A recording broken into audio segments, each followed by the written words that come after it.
Continúan presentando Fernando García Remates, Universidad CLAE Punta del Este y Sur Hacienda. Servicio Red Pagos y Casa de Cambio con la mejor cotización. Estás con Jorge Méndez en Frecuencia Abierta,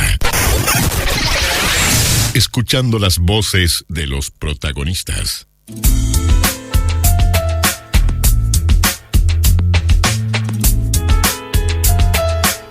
La DINALI es la Dirección Nacional de Liberados y nosotros ya en su momento habíamos hecho alguna entrevista vinculada a su funcionamiento. El tiempo ha pasado y hay realidades que siguen estando presentes y otras que han ido cambiando, y creo que es momento y tiempo de hacer una puesta a punto, teniendo en cuenta además que la persona responsable, principal responsable de DINALI, no es la misma, y es por eso que ahora estamos generando nuestro primer contacto desde Frecuencia Abierta con Juan José Malvares, el nuevo director de DINALI. Buen día, Juan José, bienvenido, gracias por atendernos. Buen día, un gusto poder estar con ustedes. Le pido en esta primera charla y en el comienzo de nuestro diálogo poder en breve síntesis recordar a nuestros oyentes cuáles son los objetivos principales de la existencia de la DINALI. Bueno, en primer lugar lo que tenemos que destacar es que la DINALI viene a suplantar lo que antes era el Patronato de Encarcelados y Liberados. Bien. Se creó en el 2016 en la órbita del Ministerio del Interior, y por rendición de cuentas en el año 2021 pasó para el Ministerio de Desarrollo Social, específicamente está dentro de la Dirección Nacional de Protección Social. Los cometidos que tiene la DINALI básicamente es trabajar en pos de la reinserción de todas aquellas personas que salen del sistema penitenciario uruguayo.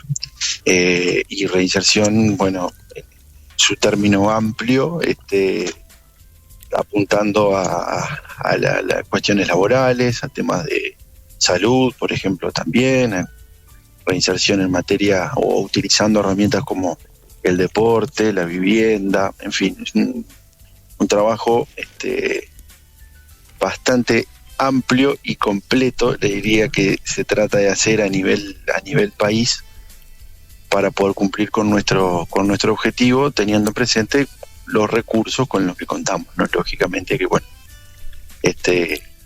siempre se necesitarían más, pero llevando al acuerdo también con otras instituciones y buscando también alianzas con los sectores privados y de la sociedad civil, hemos logrado también poder tener nuevas herramientas. ¿La DINALI orgánicamente dependiente de qué organismo es? Del Ministerio de Desarrollo Social, y dentro del Ministerio de Desarrollo Social, la Dirección Nacional de Protección Social, que es la dirección que tiene toda la atención a las personas en situación de calle, la atención a los migrantes, tiene también un área de salud mental y adicciones. El MIDES es el ministerio que tiene la rectoría de velar por el cumplimiento de la ley de salud mental, y dentro del MIDES es Protección Social quien lidera ese proceso, y bueno, y también está la DINALI. Entonces todas estas realidades están dentro de la Protección Social, y tienen varios puntos en común, todas ellas, por eso es que se han nucleado dentro de esta dirección, ¿no? Con calle tal vez es lo más notorio, que uno dice, bueno, incluso está estudiado y está el fenómeno de puerta giratoria que se le llama, de la calle a la cárcel y de la cárcel a la calle, lo cual bueno, complejiza muchísimo la atención a veces, y encima eso sumado también con cuestiones de salud mental y adicciones. Entonces, bueno, lo que tratamos de hacer es desde la dirección trabajar de manera coordinada para brindar la mejor respuesta que podamos, ¿no? ¿En qué momento se da el contacto de ustedes con el recluso? ¿Cuando está por ser liberado, un tiempo antes, durante su reclusión? ¿Cómo se genera el primer contacto, el primer vínculo de ustedes con un recluso? En el ideal serían 6 meses antes. 6 meses antes a que la persona salga, se toma en contacto con con los que quieren, porque eso también es una cuestión que tenemos que aclararla. Nadie está obligado a venir a la DINALI. Entonces, viene el que quiere, ¿no? O sea, bajan o van al encuentro de nuestros técnicos en las distintas unidades las personas que quieren, que así lo desean. Entonces, bueno, desde ese momento se le cuenta la propuesta, por dónde va, qué es lo que le podemos ofrecer, qué es lo que tenemos, qué es lo que no tenemos, porque a veces también hay un ideario de cuestiones que van a pedir a DINALI, pero DINALI nunca tuvo ni tiene, y entonces, bueno, ahí se traza una ruta de salida. Esa es una opción. La otra opción es que la persona, luego de que es liberada, se presente en las oficinas de DINALI, o por ejemplo ahí en Maldonado, en las oficinas de Mides. Uh-huh. Nosotros tenemos funcionarios de DINALI, pero también lo bueno que tuvo el pasaje a Mides es que cualquier persona puede ser atendida en cualquier oficina territorial nuestra, ¿no? O sea, después claro, obviamente internamente hay un mecanismo de derivación hacia nuestros técnicos y demás, pero nadie queda sin atención. De hecho, hay incluso un protocolo que elaboramos con los responsables de la gestión territorial, y eso, bueno, nos ha permitido aumentar el volumen de atención que teníamos, ¿no? Porque antes, incluso cuando nosotros llegábamos, en algunos departamentos, en 5 o 6 departamentos no teníamos referente de DINALI, y bueno, ahora el pasaje de Mides estamos cubriendo todo el país. O sea, no hay un rincón del Uruguay donde no tenga por lo menos una oficina de Mides cerca, o una oficina descentralizada en la cual pueda ir a hacer un planteo, ¿no? Bien, y cuando me decías en lo posible 6 meses antes el contacto con el recluso que va a obtener la libertad, ese en lo posible, ¿qué encierra? Y básicamente 2 cuestiones. La primera es que hay veces que las libertades llegan de un momento para otro, y bueno, que puede haber un proceso que se está haciendo con una persona y se ve trunco porque, bueno, recupera la libertad. Y eso implica que uno pierda el contacto con la persona, en fin. Y después depende de que esa misma persona venga a DINALI a querer continuar su proceso. Entonces ahí tenés un factor externo al trabajo que vos hacés y externo a la unidad que, bueno, muchas veces entorpece más de lo que ayuda, más allá de que obviamente la persona está recuperando la libertad. Nadie lo va a frenar ni retener, lógicamente. Bueno, es una buena noticia, pero a veces la forma en la cual se procesan las cosas es lo que hace que se complejice el trabajo. Eso por un lado. Por otro lado, el volumen técnico que nosotros tenemos, que estamos tratando de aumentarlo, obviamente da para atender.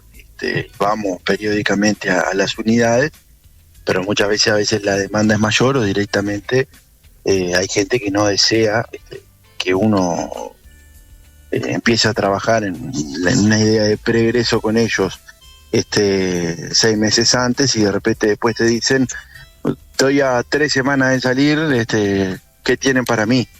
Entonces, bueno, ahí el proceso ya se te achica, y más que nada te pasa a ser una cuestión informativa de decir, andá por tal lado, ver si tiene dónde vivir, ver si tiene resuelto el tema de la vivienda, que es central, si hay que derivarle a un refugio, si hay que tramitarle alguna canasta, en fin.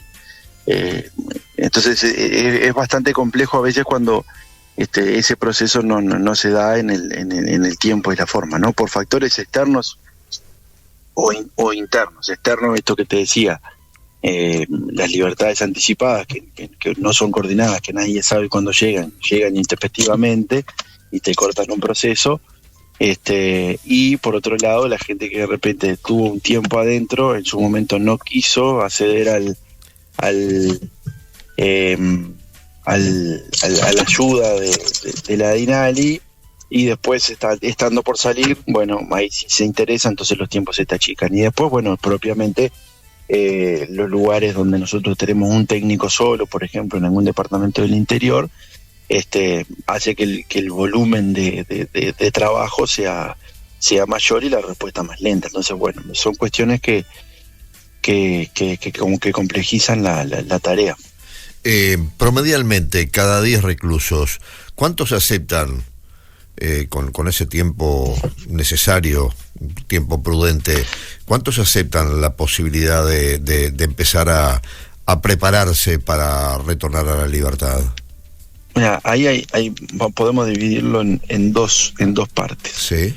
Si analizamos la realidad del interior, y no te pondría en esa categoría Maldonado, porque obviamente Las Rosas es una cárcel grande, que tiene características incluso de cualquier cárcel metropolitana de acá. Maldonado, Rivera y Salto de repente son casos distintos, pero en el resto del interior, donde tenemos un volumen de salida bajo por mes, unas 5, 6, 7 personas, bueno, en esos casos es más fácil, y te diría que todas las personas que están para salir pasan por nuestra atención. No hay nadie que quede sin haber tenido por lo menos una entrevista y conocer qué es lo que hace la INALI.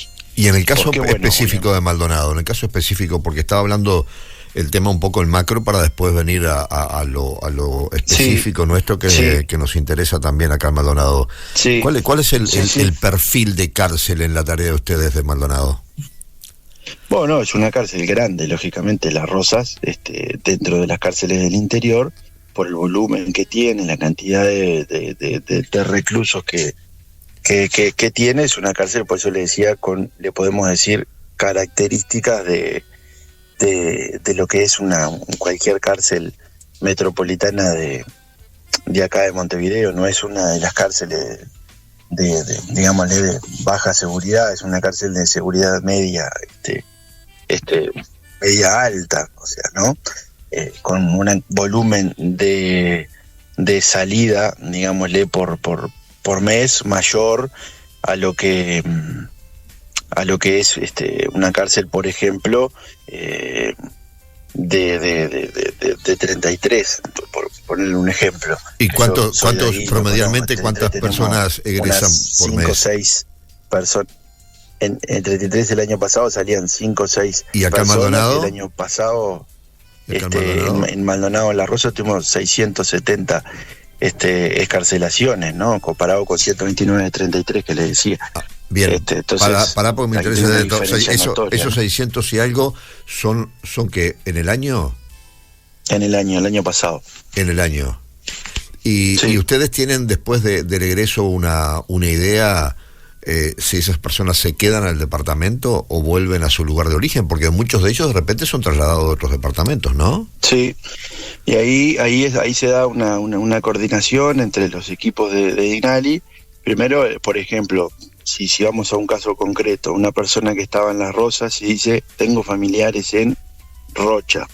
Bueno, el equipo de Maldonado hace la averiguación con el equipo de Rocha, a ver si eso realmente es así, si tiene familia, se indaga, si se comprueba de que efectivamente es así y de que lo van a recibir, que es otro tema también. Bueno, muchas veces tiene familia, la persona tiene una idea como que lo van a recibir, que va a volver a su casa y demás, y en la casa no lo quieren recibir, entonces ahí hay otra situación. Pero si se comprueba, se gestionan los traslados, se gestionan los pasajes y las personas vuelven a sus lugares de origen. Ese es una coordinación que se hace en todos los departamentos, tratando siempre de que no queden personas que circunstancialmente fueron por un tema de privación de libertad para ese lugar.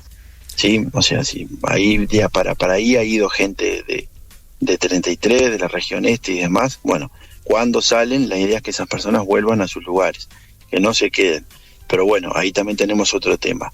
Depende siempre de la voluntad de la persona. O sea, nosotros no después que sale, no podemos obligar a nadie a irse, a quedarse, o si la persona manifiesta la voluntad, ahí es que podemos intervenir. Por eso la idea es empezar a trabajar Bien, pero ¿se mantiene de alguna forma el vínculo con el ex recluso una vez que recupera la libertad? Siempre y cuando él lo acepte, ¿no? Por supuesto, no está obligado. Siempre hablando en el escenario de que la persona acepta recibir la intervención de la DINALI. Sí. Si eso es así, sí, el vínculo se mantiene. De hecho, porque siempre va a depender también de lo que la persona esté necesitando o cuál es la solicitud que está haciendo. Por lo general, hay dos demandas que son centrales: trabajo y vivienda. Esas demandas, trabajo primero, seguro, y vivienda después. Entonces, en la medida que la persona o ingresa a una pasantía o la persona accede a una solución habitacional, ya sea en un refugio o en cualquiera de las otras modalidades que de repente el MIDES tiene, sobre todo en zona metropolitana, bueno, hay un seguimiento que los equipos nuestros después, un seguimiento periódico que los equipos le hacen, ¿no? Lo mismo con las pasantías. Las personas que acceden a una pasantía tienen un seguimiento después periódico. Juan José, a nosotros nos llegan muchas veces información justamente de gente que recuperó la libertad y muchas veces nos dicen que no tienen documento o que no tienen un peso ni para pagar un boleto del ómnibus, ni mucho menos pagar sus primeros días, sus primeras noches, una pensión para dormir o las cosas elementales, ¿no?, de que cualquier persona necesita. No hay un protocolo en ese sentido de ese soporte por lo menos inicial ante la recuperación de la libertad de la persona, como para facilitarle por lo menos eso de que pueda gestionar cómo organizar su vida, cómo ordenar su vida, inclusive desde el punto de vista laboral, que cuando hablan de las pasantías, ¿qué significa? Bien, ahí dos cosas. Vamos con lo primero que tú mencionabas. Sí. La respuesta a lo primero es no hay. ¿Está? Lo que hay, o sea, protocolo en sí no hay, lo que sí hay es disponibilidad de determinados recursos. En algunos lados hay más recursos disponibles que en otros. Por ejemplo, acá en Montevideo, al tener la cantidad de refugios que hay y al ser la zona que alberga, o que por ejemplo el año pasado más del 60% de las excarcelaciones se dieron acá, en la zona metropolitana. Sí. Entonces obviamente están concentrados en una serie de recursos que en otros lados no hay. ¿Qué es lo que pasa? Nosotros coordinamos con el Ministerio de Desarrollo Social cuando la persona no tiene dónde vivir. Bueno, un lugar en un refugio, un lugar en cualquiera de los centros que se han abierto, que son varios y que algunos tienen el perfil para personas liberadas del sistema penitenciario. Por ejemplo, acá nosotros, desde que nosotros estamos en MIDES, en cupos directos de la DINALI, en centros para personas que egresan del sistema penitenciario, nosotros teníamos 30 en la posada del liberado, y ahora, contando los otros centros que se han abierto y las posibilidades de pensiones que hay, ya estamos en más de 110. Que es poco, sí es poco, pero bueno, esto se dio en menos de un año y en base a un trabajo que el MIDES ha hecho tratando de diversificar la respuesta para atender las causas de las personas que terminan en situación de calle. Eso es lo primero. Lo segundo, en relación a esto, no sé si hace un par de semanas, el ministro Martín Lema se manifestó acerca de una propuesta que hizo el comisionado parlamentario de otorgar una tarjeta, una TUS, tarjeta Uruguay Social, a las personas que salen del sistema penitenciario. Y eso nosotros estamos trabajando, tratando de ver cuál es la mejor forma de viabilizarlo. Si es una TUS, si es un kit de salida que nosotros le llamamos, que a la persona le permita poder tener plata para comida, plata para un transporte, y que le asegure poder pasar las primeras horas, donde nosotros nos jugamos un partido importantísimo en lo que tiene que ver con la reincidencia. Las primeras horas son clave. Si la persona no tiene a dónde ir, no tiene cómo conseguir comida, no tiene cómo moverse, las posibilidades de que reincida van a ser bastante más altas que si nosotros logramos darle algunas herramientas básicas para que pueda desempeñarse de otra manera. Juan José, se me termina el tiempo, por ahí dos cosas básicas que te las quiero hacer y pensando, no egoístamente, pero pensando en el departamento de Maldonado. ¿No se le tramita a esa persona la cédula de identidad antes de lograr la libertad? Porque a nosotros hay ex reclusos que nos han dicho, pero como no tengo cédula, si me para la policía me va a llevar preso de vuelta porque no tengo documento. Entonces parece una cosa hasta contradictoria que obtenga la libertad una persona sin que se le otorgue el documento que esté vigente, que esté regularizado. Es así, no en todos los casos las personas salen con la cédula de identidad, eso es así. Nosotros lo que sí tenemos es cuando a ver, acá hay dos cuestiones. La primera, nosotros trabajamos con la persona cuando sale, ¿sí? Nuestra materia son los liberados. ¿Trabajamos de manera coordinada con el INR? Sí, trabajamos de manera coordinada con el INR, lo hacemos, pero dentro de la unidad quien tiene la rectoría es el INR. Y nosotros ahora estamos tratando de trabajar en un programa piloto para que dos cosas se den y que podamos contarlo como una realidad, de que es algo que lo podemos después expandir y que salga. Lo primero, la cédula, vos lo has dicho, es básica, y sin cédula es muy difícil después acceder a cualquier cosa, incluso te puede llevar de vuelta a la cárcel. Los documentos, cuando las personas entran, muchas veces se pierden, hay traslados de unidades en unidades y ahí se van perdiendo. Hay cárceles del interior que lo manejan de una forma y es más fácil poder emitir la cédula de identidad. En otras unidades, por el volumen que tienen, es más complejo. Es una cuestión que INR, en las reuniones que hemos tenido los hemos planteado, ellos también lo ven con problemática, como una problemática a solucionar, y comparten dirección con identificación civil, o sea, están dentro del mismo ministerio, y sé que, están tratando de buscar la solución para poder viabilizarlo. Hay una cuestión ahí de protección de datos que, están viendo cómo lo pueden hacer. Eso es lo que yo te puedo adelantar de lo que a nosotros nos han dicho, pues no es algo que dependa de nosotros. Y lo segundo es el carnet de salud.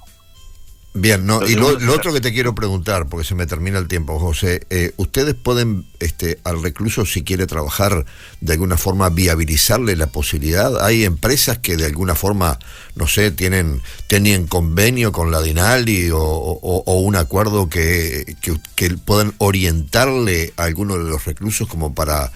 Porque también salir a golpear puertas cuando saliste de la cárcel, por más que tengas la cédula inclusive, no es muy fácil que las puertas se abran, y mucho menos en los tiempos que estamos viviendo. Hace 3 meses nosotros dimos inicio a la red de oportunidades, que la red de oportunidades lo que busca es poder justamente generar una sinergia entre el sector público y el privado para habilitar oportunidades laborales para personas que salen del sistema penitenciario. Y ahí nosotros, en el marco de la Ley de Promoción de Empleo, mediante un convenio que tenemos con el Ministerio de Trabajo, las empresas que contraten personas de nuestra bolsa de trabajo van a obtener un 60% de descuento del pago del sueldo de cualquier liberado que contraten. En el caso de si es hombre, el 60% se lo va a pagar el Estado mediante este mecanismo, y en caso de que sean mujeres, el 80%. Entonces, con eso, por un margen de un año, más el acompañamiento que INALI ofrece también en ese año, nosotros estamos tratando de que sea una herramienta por la cual podamos brindar más oportunidades. Por nosotros tenemos una parte que son las pasantías que tenemos con organismos públicos, que en todo el país hay, pero son pocas. Date un dato de la realidad. Nosotros el año pasado superamos el récord histórico de personas trabajando en simultáneo en pasantías, y este año lo volvemos a superar, pero estamos hablando de 320, 330, 340 personas, y el año pasado salieron más de 8.000. Entonces el número es bajo y nosotros tenemos que lograr una mayor cobertura. No quiere decir que el resto de los que salieron no estén trabajando, claro que no, porque nosotros hay gente que la perdemos y no sabemos dónde está ni qué está haciendo. Pero esos son los números que tenemos y a los que queremos mejorar. Así que sí, la apuesta que estamos poniéndole es a través de esta red poder generar esas oportunidades. Juan José, te vamos a volver a llamar dentro de un tiempo. Gracias por esta primera charla, ha sido muy interesante. Por favor, estamos a las órdenes y estamos por ir para Maldonado en breve. Tenemos varias actividades por que hacer por ahí, así que avise cuando venga y te recibimos acá con gusto en el estudio. Perfecto. Muy amable, buena jornada. Que anden muy bien, igualmente. Chau, Hasta pronto. La conversación era con Juan José Malvares, el director de DINALI, la Dirección Nacional de Liberados. Lo escuchaste aquí en Frecuencia Abierta.